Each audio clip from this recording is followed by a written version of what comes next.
Hello everyone, I hope you're all well. Thank you so much for tuning in to the Magnificent Mags channel on this wet Tuesday afternoon in Wallsend. Yes, I'm not in Brussels, as you can tell.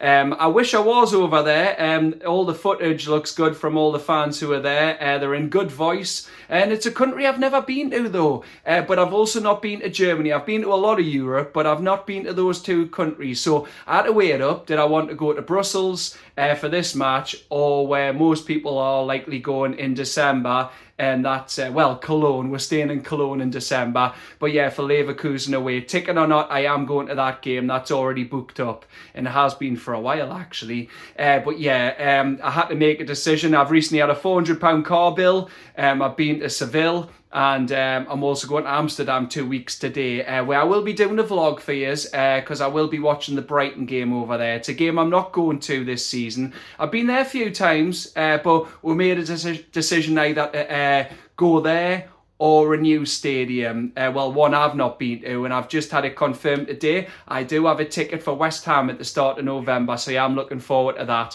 It has been expensive this year, so I've had to balance which games I go to, and we've had to pick which ones. But yeah, I will be doing a vlog from Amsterdam in 2 weeks' time, so please tune in for that. And it's going to be a review of our season up to the second international break and how I think we've done so far. So yes, it's match day 2 in the league phase of the Champions League. Kick-off this evening is 5:45 p.m. Greenwich Mean Time at Anderlecht's Lotto Park away to Union Saint-Gilloise. Now, before I get on to our opponents, I just want to ask, why hasn't Eddie Howe played his strongest team this season? Look, you can put an asterisk against that, saying, look, I know we've lost Tino against Arsenal, and then hopefully when Brighton comes round after the break, we do have Wissa and Ramsey back.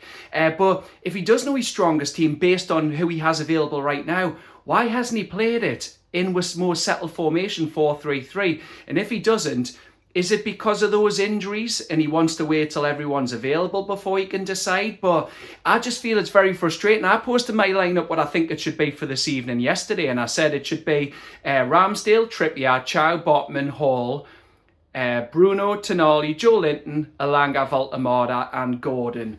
And I go on this because we've got squad depth. After European games 2 seasons ago, we only made 1.8 changes per game. And yes, we're decimated by injuries. We learned lessons in that, should I say. But now we've brought in James Bunce, one of Paul Mitchell's better appointments. He knew him from his time at Monaco. And although it ended badly with Mitchell, Bunce is very good around the club. It's been noted by all journalists. And they said he's managing players' fitness well, and he's either giving them extra sessions between games, and it's all tailor-made, or he might be getting them to do a little bit less, so they're fit. But Eddie Howe's quote, what did he say yesterday? Decision on the players physically after training to ensure all of them are fresh. So yeah, I just wrote it shorthand, but he said after training he'll decide who's fresh, then he'll make a decision on the squad this evening. But I just think with squad depth now, we made 7 changes for Bournemouth and 7 changes for Bradford, so the depth's not a problem. So why aren't we playing with favoured formation, or is he trying to shoehorn players in so he doesn't have a difficult decision to make? That's been my frustration, because look, I'll go through each one. Aaron Ramsdale. Yes, I know you have to caveat that and say you were playing it was Bradford in the League Cup, not like a top Premier League club such as an Arsenal, but Ramsdale has Champions League experience. Not much between him and Pope, granted. Pope's played 6 games in the Champions League, obviously 2 seasons ago for us. Ramsdale only played 4, and that was for Arsenal Sunday. His opponent's just gone.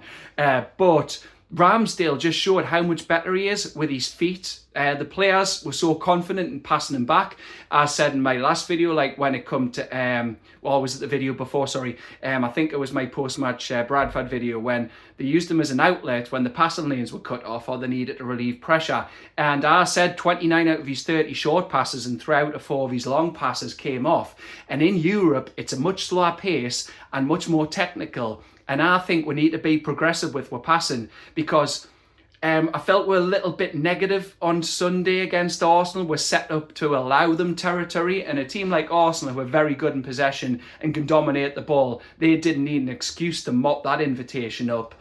So I think Ramsdale, although Pope done well with 5 top saves, everyone just focused on that in the end, didn't they? With his kick to Alanga, and then it was an unnecessary turnover of possession. Lascelles, another bad decision to bring him on. I felt he should have went Trippier left back, Kraft right back, and then kept Chow and Botman in the centre and took Burn off. Lascelles give away the corner, and then Burn still on the pitch. If he'd been hooked, it might have been the case, but he lost Gabriel for their winner. So yeah, I just feel that Pope's kick at the end, his kick and give Arsenal possession unnecessarily all game. So you need a player in Ramsdale, and he needs to make a decision now on the goalkeeper. Same when it comes to centre-back. Look, the right back and left back take care of themselves. With Tino being out, Eddie Howe said he's going to get a second assessment. He'll probably comment more on it in 2 or 3 days. He wants to wait and see what the final call is on Tino. He said waiting feedback on the extent of the injury. Yeah, so it's better waiting. So Trippier right back, Hall will come back in after he said he purposely rested him at left back. Centre back though, it needs to be our centre backs going forward. Now I know you can say Sven Botman, he has played 3 games lately. Is that too many? He's played obviously Bournemouth, Bradford and then Arsenal. So you could think Dan Burn comes back in for his height, but he needs to stick with this. Our centre backs obviously for the future and going forward are Sven Botman and Malik Chow. Who are both class acts, both comfortable on the ball, both tall, both physical, and both comfortable at progressing through the lines and carrying the ball out and relieving pressure and starting attacks. And Dan Burn doesn't do that. That was Arsenal tactic on Sunday. It was either force to pass the ball to Pope or Burn, and they knew both of them aren't good on the ball, and then they'd just give the ball straight back to Arsenal either by hoofing it up the pitch. And we had no one to technically win it other than Voltemada, although his game's more on the deck, as we've seen, despite these 2 goals. Or they'd hit it out to play and Arsenal had a throw in, and the pressure came straight back our way. So I just feel, based on these types of games, if James Bunce thinks that Sven Botman can hack another game, as Forest's big on Sunday as well. We need 2 wins this week, the must wins in my opinion, to get the feel-good factor back going into the break. He needs to play those 2 centre-halves. I felt he just tried to shoehorn Dan Burn in. I mean, it gives you anxiety going back to 2 seasons ago when he was left back and then left wing back as well against Saka. And then that nullified Gordon, because Gordon had to come back and help double up on Saka with Burn. So I had no one on that side. And that's why I feel like I don't want to be too harsh on Gordon. Yes, he hasn't been the Gordon who we're seeing across the winter period last season. He hasn't been the same since coming back from his red card. I mean, he was good against Bradford, but again, that's a League One team. Didn't do too much, though he was all right in the first half. I think he has a point to prove. I'll come on to him, though. But yeah, he was kind of nullified an attack and negated his attacking ability because he had to come back and help Burn out. He was constantly facing his goal. So yeah, that kind of dulled his spark a bit. But yeah, he needs to decide Sven Botman and Malik Chow, or Malik Chow and Dan Burn, because he can't keep putting square pegs in round holes in 3 at the back with wing backs or 5 at the back just to appease players. He needs to make the difficult decisions. We need a settled squad. Midfield takes care of itself. I've said we've been lacking creativity, but Jacob Ramsey, hopefully he's back for Brighton. I'm going to be watching that in Amsterdam. So like I said, I will do a video when I'm over there in 2 weeks when I watch that game, give my pre and post match thoughts. But yeah, when we get Ramsey back, I can't wait to see him in the team, and I hope he's managed correctly. So get to see the best of him. He gets a good run of games. But obviously we know the midfield tonight. Look, I think you could bring Lewis Miley into this. European games are slower, more technical, but I think Lewis Miley, I don't think he will come in. I think he'll stick with the likes of Bruno. Tonali will absolutely be there. He's our best midfielder, and Joe Linton done the press conference yesterday, so I think that'll be with midfield 3. Attack will be Nick Voltemada as centre forward. He's the only one we've got at the moment, as Sula's just not cut out for the Premier League, let alone Champions League. He might come on, but Voltemada, Ulai Honas' comments saying, what was it? I think you found, what was it, an idiotic club? I can't remember it off the top of my head, but a club to pay a stupid fee. That's just bit, I can just say, just swerving, like diverting away from the main path here a second. Saying those comments, it's bitterness, because Bayern Munich are so used to hoovering up all the top German talent from other clubs. But Stuttgart, they broke the mould. They stood firm and they went, no. Even if it was the same fee, they went, we're not selling, we're not strengthening you, we're sick of it. and then they'll allow him to come here. And obviously Voltemada is, I could see he's hit the ground kind of running. He scored 2 brilliant headers. He's link-up play, he's hold-up play, bringing others into the game.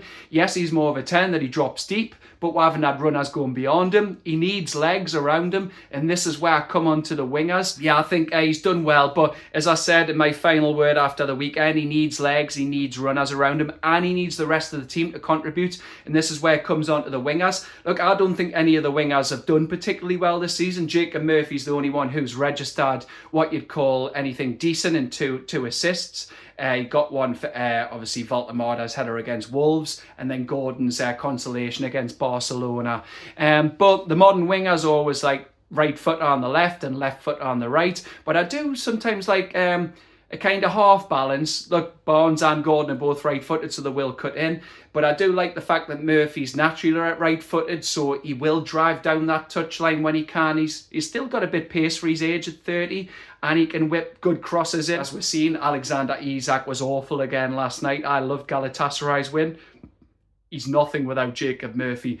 But Jacob Murphy hasn't hit the standards of last season, and that's the same with any other player. I think like Gordon needs to step up, as I've said. He needs a big game tonight because he's only got that 1 goal in the Champions League against Barca. So Gordon does owe a performance. But I think he's our best left winger, so he needs to start, because Harvey Barnes, I want to see more of Harvey Barnes. We know he's got a great finish on him, but is he a one-trick pony where he cuts inside? So yeah, I think Harvey Barnes hasn't grasped the opportunity when Gordon's been out. So I feel that Gordon starts tonight. And Elanga, look, the goodwill with Elanga will run out. I know he's a new place, but I'm sure he's going to have settled here already. He's Premier League proven. But I am going to give him one final bit of leeway, unless he has absolute stinkers over the next 2 games, until Wissa's back after the break.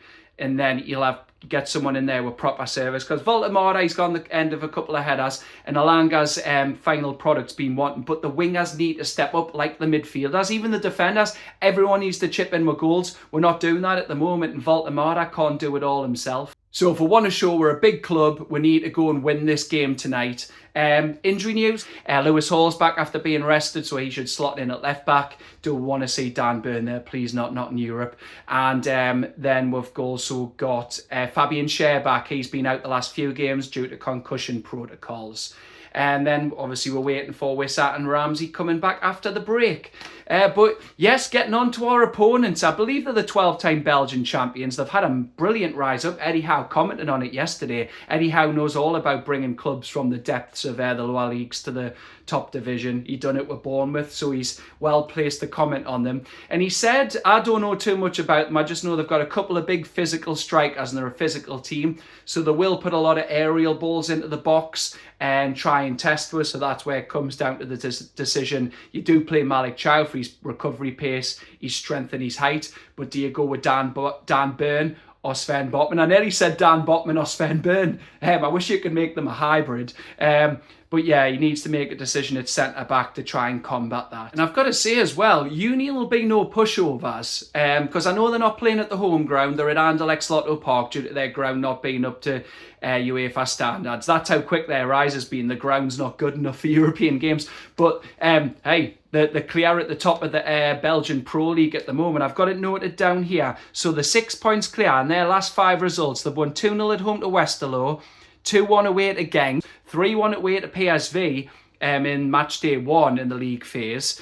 They won 1-0 away to Dende and 2-0 at home to the massive Belgian team Anderlecht, whose ground they're playing at. And yeah, honestly, just looking at that, their rise has been something else. So I don't think there'll be a pushover tonight, but we've got to win, and I do expect we will win. But Eddie Howe's obviously got decisions to make, like I've said.